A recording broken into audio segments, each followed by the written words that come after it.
3, 2, 1, action. Selamat datang di podcast LAPK. Ini podcast LAPK perdana. Saya akan perkenalkan kami dari Lembaga Advokasi Pertanahan dan Kehutanan. Bersama ini kami dengan Sekjen dengan Pak Dadah SH. Perkenalkan Sekretaris Jenderal LAPK. Apa kabar Pak Dadah? Alhamdulillah sehat pada hari ini dan semoga selanjutnya kita sama. Ya, kita ini perdana podcast di YouTube gitu ya. Ya. Ya mudah-mudahan banyak yang subscribe dan like dan share gitu ya. Oke. Ada beberapa pertanyaan nih dari masyarakat tentang LAPK ya. Ya. Apa itu LAPK? Bisa dijelaskan dengan Bapak Sekjen? Kalau kita berbicara masalah LAPK, tentu kita tidak akan terlepas dari motivasi, maksud dan tujuan didirikannya suatu lembaga tersebut. Begitupun kami dari sebagian para advokat yang punya kepedulian terhadap masalah lingkungan, terutama masalah pertanahan dan kehutanan, maka pada waktu itu kami ada suatu komitmen bersama di antara rekan-rekan kami, para advokat. Kenapa kita harus membuat suatu lembaga yang fokus terhadap permasalahan-permasalahan pertanahan dan kehutanan? Nah, maka pada waktu itu kami dengan beberapa rekan membentuk suatu lembaga yang kita beri nama dengan Lembaga Advokasi Pertanahan dan Kehutanan. Ya. Nah, maksud dan tujuan dibuatnya suatu lembaga ini adalah sebagai care, kepedulian kita baik terhadap persoalan-persoalan pertanahan, terutama di kita ya. Masih banyak persoalan-persoalan pertanahan dan kehutanan yang memang ada sih banyak orang yang fokus terhadap persoalan tersebut. Namun demikian mereka hanya sebagai lip service saja. Nah, ini yang hanya berbicara masalah data, fakta, kerusakan hutan ini sekian persen tanpa adanya suatu tindak lanjut dari pelaksanaan case tersebut. Nah, didasarkan terhadap masalah itu, maka kami dari Lembaga Advokasi Pertanahan dan Kehutanan sebagai kontrol masyarakat, kontrol sosial terhadap persoalan tersebut, maka kami akan selalu mengkritisi baik terhadap kebijakan-kebijakan pemerintah yang berdampak merusak lingkungan, merusak pertanahan, unsur-unsur hara pertanahan maupun hutanan. Itulah yang menjadi konsen kami. Namun demikian kami juga selaku lembaga, karena di dalamnya tergabung beberapa advokat, tentu kami juga akan melayani pelayanan-pelayanan, memberikan pelayanan-pelayanan hukum yang dibutuhkan oleh masyarakat.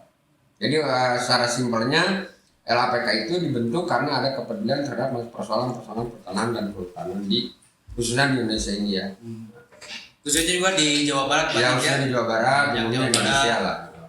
permasalahan tanah kayak di Tol Sundawu itu kan banyak yang udah dibangun tapi belum ya dibayar, tapi kan banyak alasannya yang itu kan buatan dari BPN ya, produk dari BPN, tapi kenapa tidak belum dibayarkan dan si masyarakat itu perlu kepastian dari pemerintah itu. Apa tanggapan Pak Sekjen ini untuk permasalahan-permasalahan yang karena waktu itu LAPK ini sebagai lembaga yang ada beberapa bagian masyarakat, beberapa masyarakat yang mengadukan persoalan masalah ganti rugi terhadap tanah-tanah mereka yang sudah dipakai. Ya. Namun demikian sampai sekarang mereka belum dapat penggantian, pembayaran.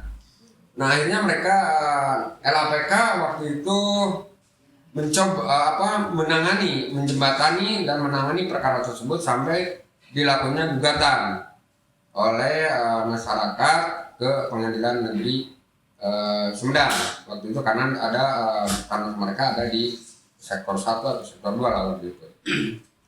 Namun dalam perjalanan entah kenapa kenapa saya juga bertanya, mengapa persoalan tanah yang sudah jelas alas haknya masih dibuat-buat ada benturan-benturan dan instansi-instansi lain.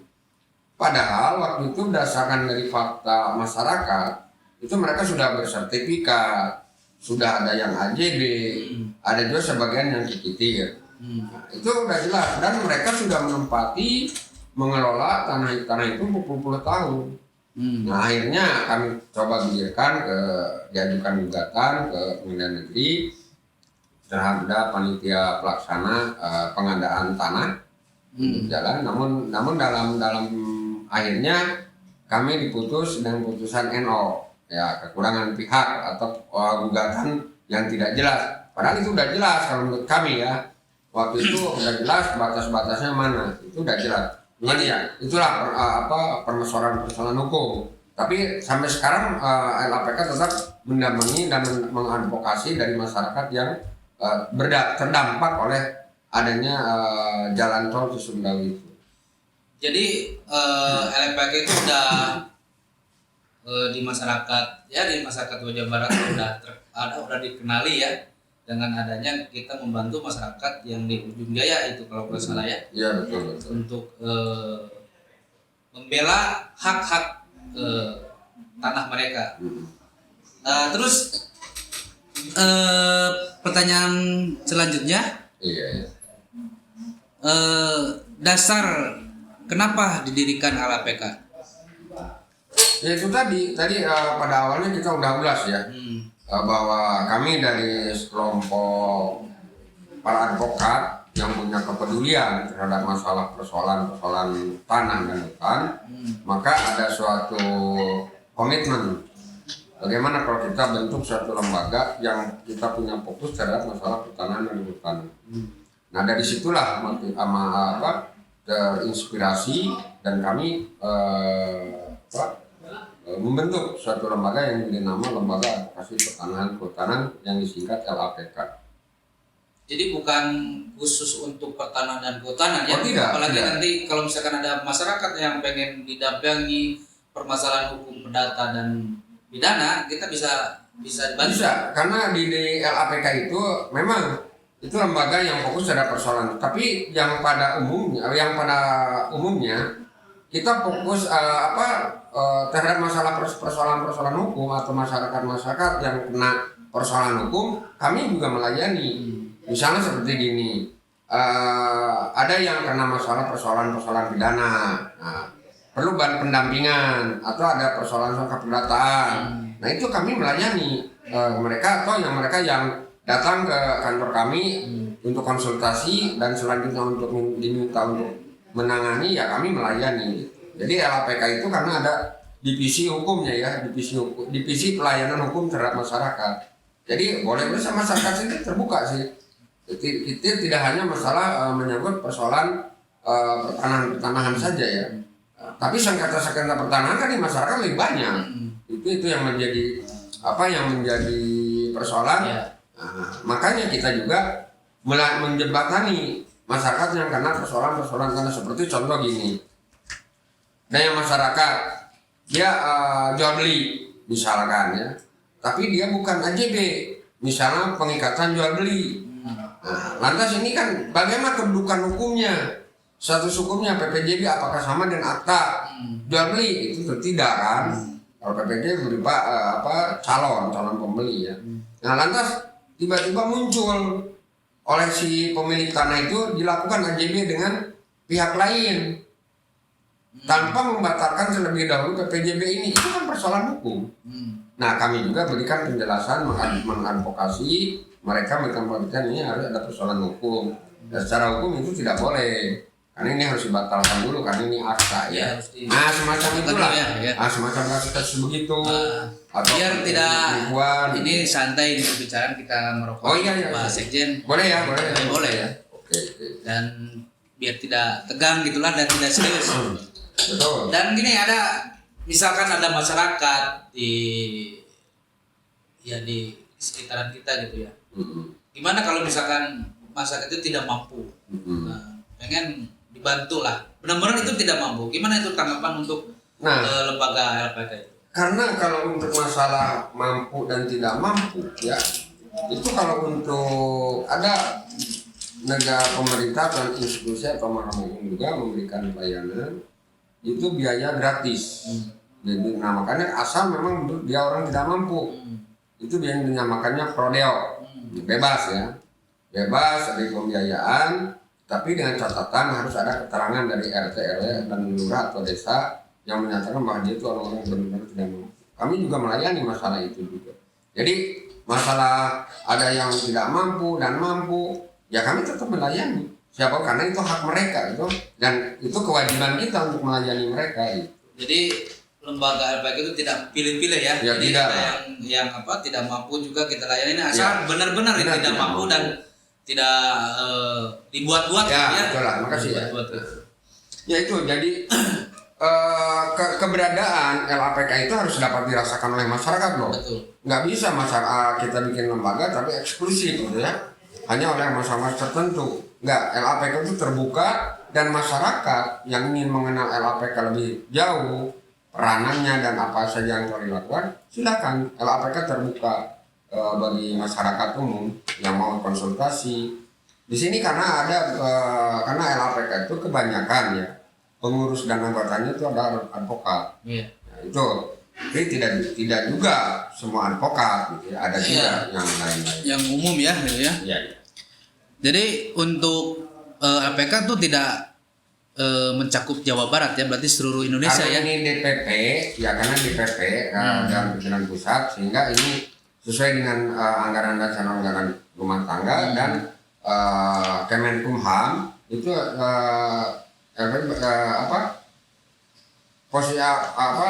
berlevel nasional. Level nasional berarti ya. Level nasional bisa membentuk bisa dibentuk DPD perwakilan daerah di beberapa provinsi di Indonesia. Jadi untuk keanggotaan bukan sarjana hukum aja ya, yang biasa Terbuka. juga udah masuk ya bisa. Karena Ya. gini, di LAPK itu khususnya ya prioritasnya khususnya itu ada advokat itu karena itu menyangkut masalah. Tapi di sini karena misalnya pensiunan BPN, ya pertanahan, kalau ahli-ahli punya ahli spesifikasi itu masuk karena itu ada tim ahli nantinya di LAPK itu untuk penganalisan data, informasi dan sebagainya.